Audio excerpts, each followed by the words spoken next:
Hey everybody, welcome to a hopefully first of many CanJS Widgetry videos that I'll be putting together probably with the help of Chasen. Obaid is also here to help provide some context for when I'm going through this.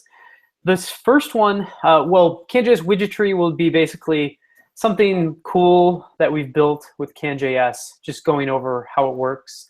A lot of times it's going to be simple JS spins, and we'll just talk through it. So for today, the JS spin is going to be this cool little analog clock that I've made. And the behavior is pretty simple. Excuse me 1 minute. Obaid and Chasen, if you don't mind muting yourself when you are not talking, because it'll thrash the camera around. So pretty simple widget. It has a digital clock here. Actually, let me refresh. And you can see I didn't make it work perfectly because it really should, if it's 12 o'clock, it shouldn't be 0. So I'm actually going to fix this just because that's fun. And we'll get to how this works. Picked the wrong. I never noticed this before. This is why testing is good. If hour is equal to 0, we're going to do 12. Otherwise, we're going to do the hour. And am I breaking something with my syntax? Question mark instead of. Got it backwards. All right. Okay, so the functionality is basically we have this digital clock down here and we have an analog canvas clock up here.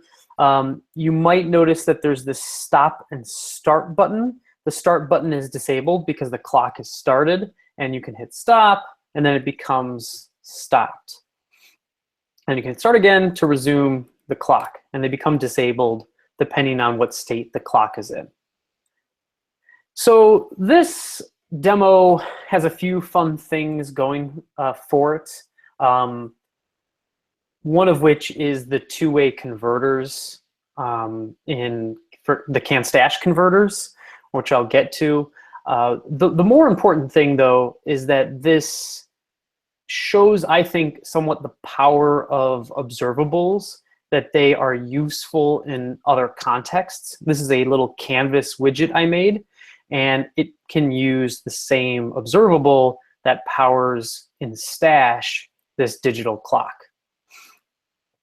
So let's just go through the functionality and stop me if you guys have any questions. So the first thing I'm going to do is create an observable. I'm creating it with, and I'm going to zoom in a little bit so it's easier to see.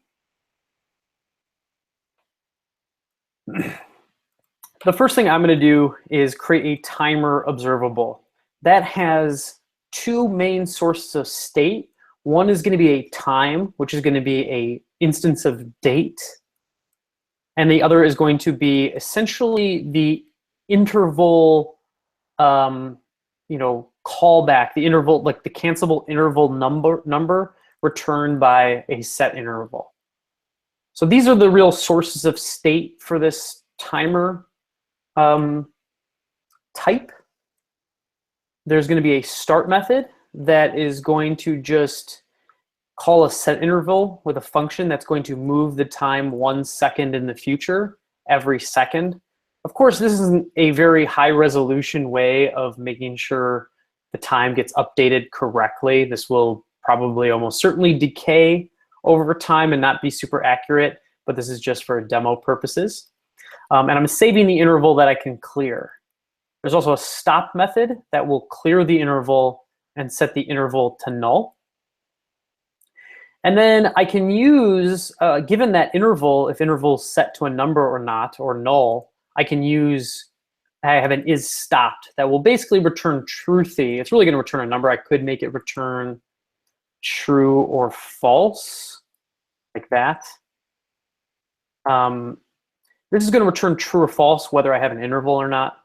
And then I just have an hour, a pretty hour formatter, a pretty minute formatter, and a pretty second formatter that's just going to make sure it pads the number with a 0 before it. So when this comes back to like 0, 1 second to 0, 1 instead of 1.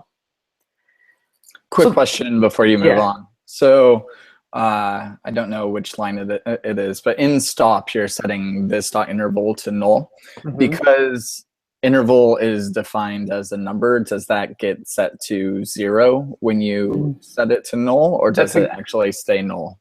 That's a great question. No, it stays null. So all of these type definitions, except for I think HTML bool, that you can find in, right, I'll show where it is because it's good to teach people how to find things in the docs. Or actually it's types. All of these type conversions, except for HTML bool, and possibly, and I think string or observable, all of them handle null or undefined or the type that's listed. Even Boolean. So you can have a Boolean property. If you set it to null, null will be okay. Cool. Thanks for explaining that. Or undefined. Yeah, good question. So yeah, that will actually set it to null. And okay, so that's the basics. Now, before I get to the canvas part, I'm gonna kind of skip over that. I just want to show how the digital clock and the start and stop buttons work. So I'm going to make an instance of that timer. I'm going to start it right away. And then I'm going to pass that as the context to my template. So the template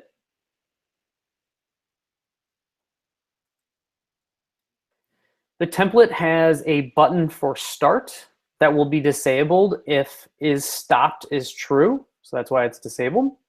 And then it has another button to call stop that will be disabled if we're not stopped, basically if we're running.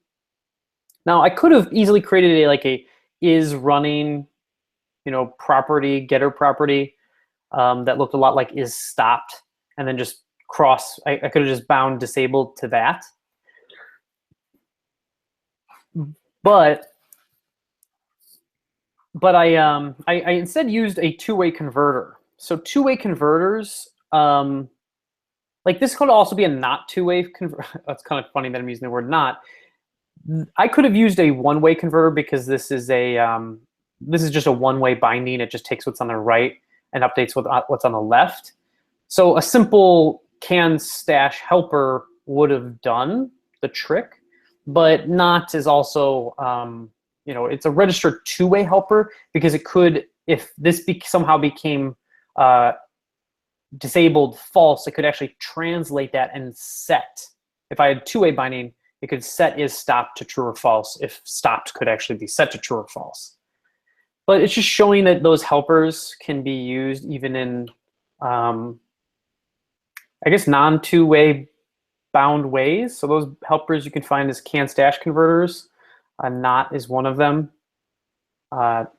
Here's it being used with the checkbox. So val, if val was true, checked would be unchecked, and if checked became true, it would set val to false. So these are really handy. Okay, so all then we do is we have these start and stop buttons. We're making sure it's disabled, and we just print out the time. Real simple here. Now let's take a look at the canvas stuff, because it's fun to learn a little bit about canvas, and I'll explain how this clock works. On a high level, the important thing really to understand about observables is this analog.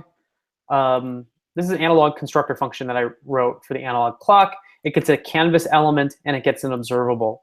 All it's going to do is listen to when that observable's time changes and call a draw clock method that kind of redraws the whole canvas. That's all it really does. And I'm initializing it down here on my canvas element and with my timer. So let's learn a little canvas. So this is going to get the canvas element, and it's going to get the actual canvas context out of it. it's going to get the kind of the dimension. I kind of hard code the dimensions of the canvas here, of the size that I'm going to have, like the radius of the clock face.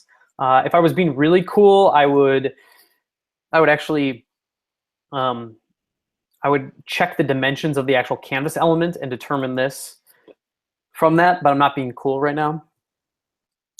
So, or this is the actual dimension. So like that's the actual dimensions of the canvas element, and then I'm actually going to find the radius of the circle. I'm going to find where the center point is, and that's kind of some starting information. Now, draw clock is what is going to actually kick off the drawing, and it calls a draw needle helper, which is useful to draw kind of a needle. These different needles, will call it 3 times, one for the second, minute, and hour hand. So draw clock, it's going to clear the, like basically the whole area of the whole canvas. Typically in a canvas situation, you're actually clearing the whole window, or you're clearing the whole canvas element every time you're redrawing everything. That's just how canvas works. I'm going to set my line width. I'm going to draw this circle around first. So I'm kind of setting my line width, setting my stroke style, and then I'm beginning a path, which is going to be an arc that essentially just goes around, starts at the center point and goes around, given the radius of the clock face, goes around the whole circle and draws a circle. Closing that path creates the path, and then stroke will actually fill it in with this information here. So that's what draws this kind of grayish line around. Next, I'm going to draw the second hand. So I get my time that my timer has given me, and I'm going to call draw needle. I'm going to say how, so draw needle takes the size, like basically I think that's the, is that the length, essentially? I think that's the, yes, I think that's the length. That's how far out it should go from kind of the center point. But like the actual length, and then it's the distance is how far in like it's basically like how far from 0 to 60 around that needle should be painted out. And then it's the styles, the colors, and stuff like that applied. So what it's doing is it's calling get needle for kind of a longer needle for the second hand with these colors. And of course, seconds is between 0 and 60, so that's fine. Then it's going to do it for the minute hand, which is going to essentially get the minutes that we've gone and get the plus the fractional remainder of the seconds. So the minute hand is actually kind of moving very slowly as the second hand goes around. It doesn't just like snap in place, which would actually be kind of a cool effect, but I didn't do it that way. Same with the hours does the same kind of thing. It's figuring out the fractional between 0 and 60, how far around the hour is. And all this is doing is it's draw needle, does a little bit of math to figure out like where the X and Y point should be, then moves to that point, then draws to the center, closes the path, and assigns that stroke. And you can see here just assigns whatever style object is given here to the canvas element so that the stroke will have those colors or whatever else is added. And that's basically it. Any questions?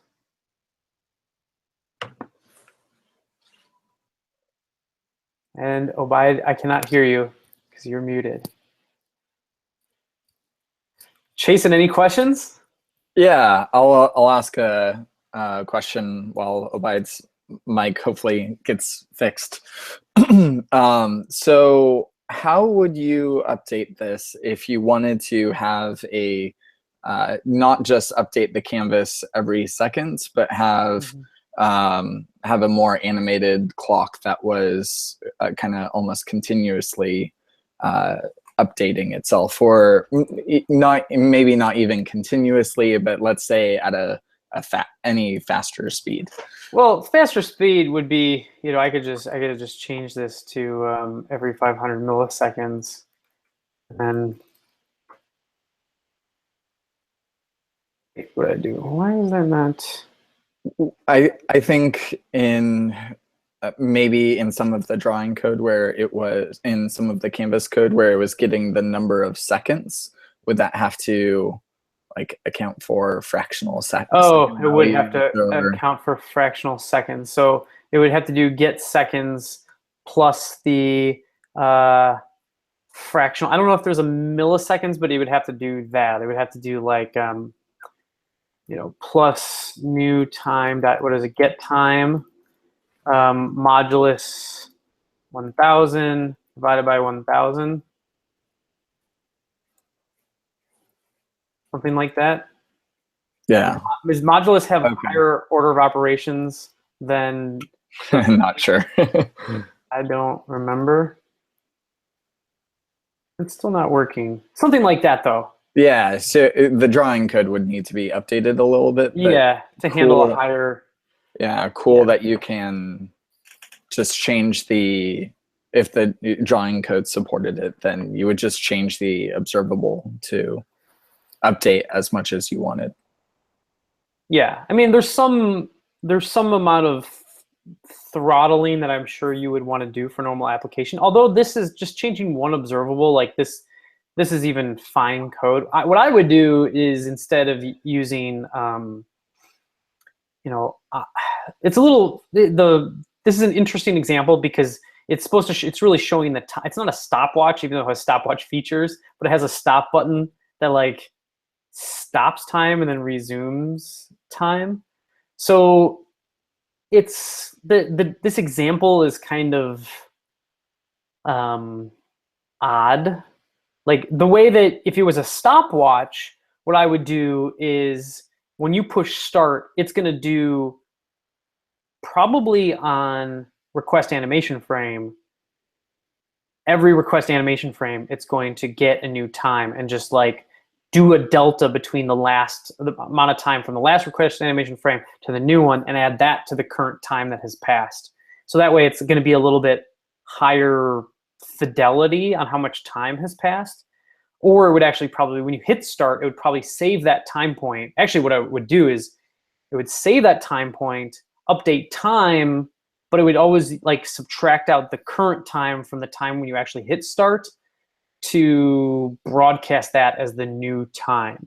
So it would be a little bit more complex if I wanted like really good, it would not degrade the actual amount of time that has passed over time. But that more complex example than I think needs to be written. Yeah, for sure. Cool. But I don't know if yours is not working. So with that, thank you everybody for watching. I think I posted in YouTube, there's a quiz on or a survey on what my next example should be.